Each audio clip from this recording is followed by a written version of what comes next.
Herkese merhabalar. Bugün dünya tarihinin en etkili uygarlıklarından biri olan Antik Yunan hakkındaki en şaşırtıcı gerçeklerden bazılarını keşfedeceğiz. Antik Yunan tek bir ülke değil, kendi yasaları, gelenekleri ve yöneticileri olan şehir devletleri topluluğuydu. Ayrıca zengin bir kültüre, büyüleyici bir mitolojiye ve modern dünyamızı hala şekillendiren olağanüstü bir mirası sahiptiler. Sözü daha fazla uzatmadan Antik Yunan hakkındaki en şaşırtıcı gerçeklerden bazılarına göz atalım. Videoya başlamadan önce sizlerden bir ricamız var. YouTube üzerinden siz değerli izleyicilerimize çok daha kaliteli videolar üretebilmek için 1000 abone olmaya ihtiyacımız var. Kanalımıza abone olup bizleri destekleyebilir ve bu kanalda görmek istediğiniz video önerilerinizi yorumlarda belirtebilirsiniz. İyi seyirler.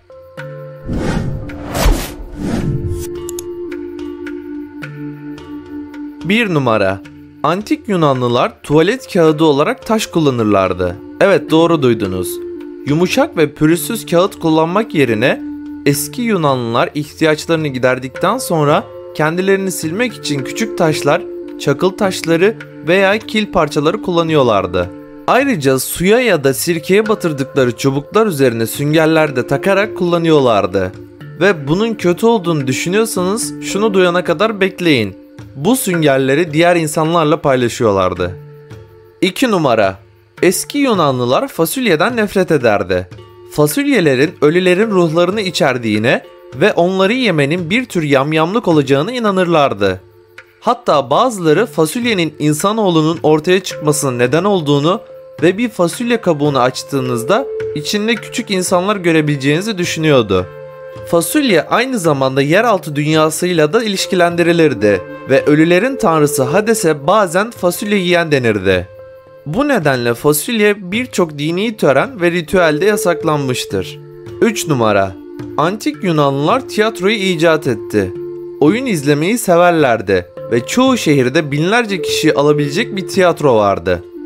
Oyunlar genellikle trajedi veya komediydi. Aşk, savaş, politika, din ve ahlak gibi temaları ele alırlardı.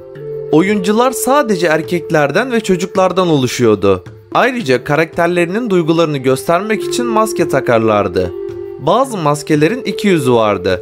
Böylece oyuncu her sahnenin ruh halini değiştirmek için maskeleri çevirebiliyordu. Antik Yunanlılar ayrıca şarkı söyleyen, dans eden ve oyunun aksiyonu hakkında yorum yapan bir grup insan olan koro kavramını da icat etmişlerdi. 4 numara. El sıkışma evrensel bir dostluk ve saygı göstergesidir.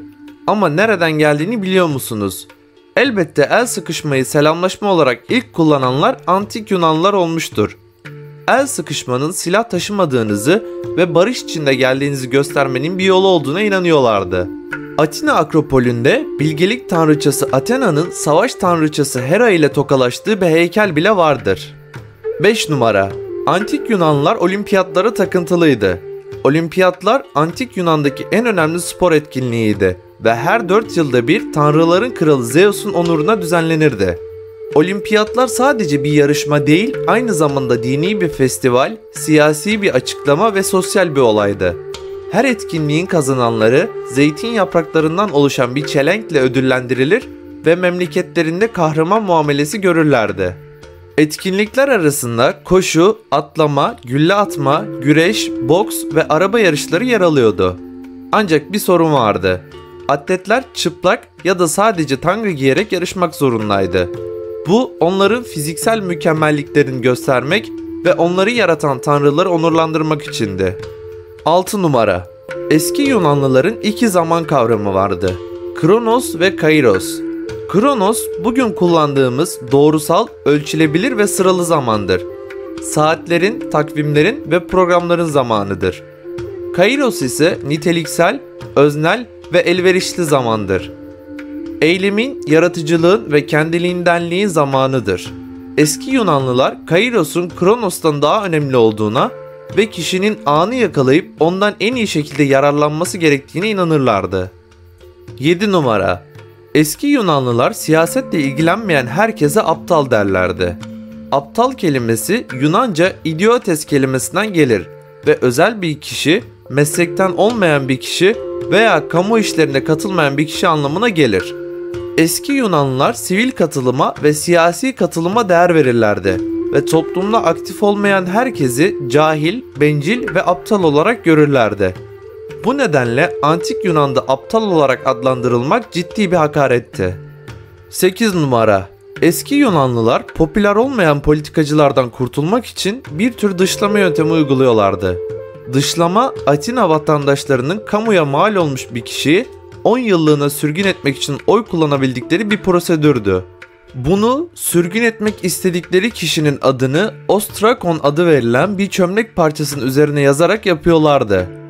Eğer bir kişi 6.000'den fazla oy alırsa şehri terk etmek zorunda kalıyor ve mallarına el konuluyordu. Dışlama, zorbalığı ve yolsuzluğu önlemenin ek olarak da demokrasiyi korumanın iyi bir yoluydu. Dışlanan ünlü kişilerden bazıları devlet adamı Temistokles, General Kimon ve filozof Aristides'tir. 9 numara. Antik Yunanlılar karmaşık ve renkli bir mitolojiye inanırlardı. Eski Yunanlılar çok tanrılı bir dine sahipti. Bu da her biri kendi kişiliğine, gücüne ve etki alanına sahip birçok tanrı ve tanrıçaya taptıkları anlamına geliyordu. En bilinen tanrılardan bazıları gökyüzünün ve gök gürültüsünün hükümdarı Zeus, karısı ve evlilik tanrıçası Hera, bilgelik ve savaş tanrıçası Athena, güneş ve müzik tanrısı Apollo, aşk ve güzellik tanrıçası Afrodit, savaş ve şiddet tanrısı ise Ares'tir. Eski Yunanlılar ayrıca yarı insan yarı boğa bir canavar olan Minotaur, tek gözlü bir dev olan Cyclops, saçları yılanlardan oluşan kadın Medusa'ya ve kanatlı bir at olan Pegasus gibi birçok efsanevi yaratığa da inanmışlardır. Eski Yunanlılar mitolojilerini, doğa olaylarını, insan duygularını ve kültürlerinin ahlaki değerlerini açıklamak için kullanmışlardır. 10 numara. Antik Yunanlılar bilim, felsefe, sanat ve edebiyata birçok katkıda bulunmuştu. Antik Yunanlılar sadece büyük hikaye anlatıcıları değil, aynı zamanda büyük düşünürler, mucitler ve sanatçılardı. Matematik, astronomi, tıp, geometri, fizik ve mühendislik gibi çeşitli bilgi alanlarında birçok keşif ve yenilik yaptılar. En ünlü antik Yunan bilim insanlarından bazıları Pisagor teoremini geliştiren Pisagor, geometrinin babası olarak bilinen Öklit, kaldırma kuvveti ilkesini keşfeden Arşimet, tıbbın babası olarak bilinen Hipokrat ve canlıları kategorilere ayıran Aristoteles'tir. Antik Yunanlılar aynı zamanda gerçekliğin, bilginin ve varoluşun doğasının incelenmesi olan felsefenin ilk formlarını da geliştirmişlerdir. En etkili antik Yunan filozoflarından bazıları sorgulama yöntemiyle tanınan Sokrates, ilk yüksek öğrenim kurumu olan akademiyi kuran Platon ve Büyük İskender'e dahi ders veren mantık, etik, politika ve metafizik gibi birçok konuda uzman olan Aristoteles'tir. Bir önceki videomuzda var olduğuna inanamayacağınız 10 şaşırtıcı hayvanı anlatmış ve sizlere videonun sonunda bir soru sormuştum. O sorunun cevabı Dumbo ahtapotuydu. 10 şaşırtıcı hayvan videomuzu izlemek için soldaki videoya tıklayabilirsiniz. Bugün sizlere Antik Yunan hakkında 10 şaşırtıcı gerçeği anlattım. Videomuzu sonuna kadar izlediğiniz için teşekkür ederiz. Bu video hoşunuza gittiyse lütfen beğenin ve daha fazla bu tarz içerik için kanalımıza abone olun. Ayrıca en son yüklemelerimizden haberdar olmak için zil simgesine basıp bildirimleri açmayı da unutmayın. Bir dahaki sefere kadar görüşmek üzere, hoşça kalın.